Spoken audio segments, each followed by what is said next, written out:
चम्पकबिल्वपत्ररचितं पुष्पं च धूपं तथा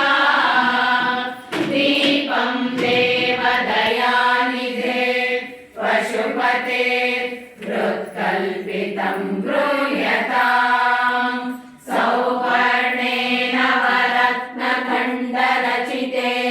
पात्रे घृतं पायसम् भक्ष्यं पञ्चविधं पयोधनियुतम्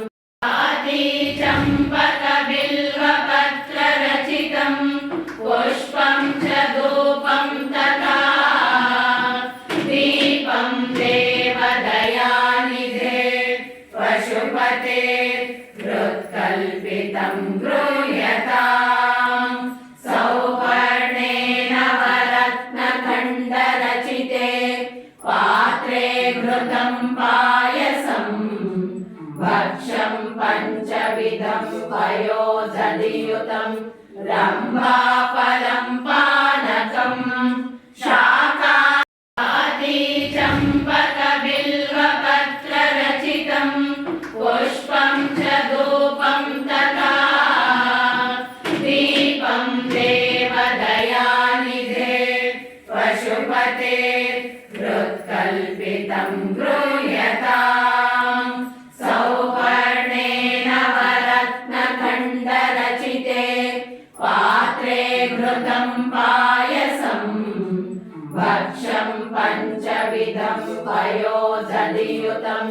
रम्भाफलं पानकम् ताम्बूलं मनसा मया विरचितं भक्त्या प्रभो स्वीकुरु छत्रं चामरयोर्युगं व्यजनकं चादर्शकं निर्मलम् वीणाभेरि मृदङ्गकाहलकला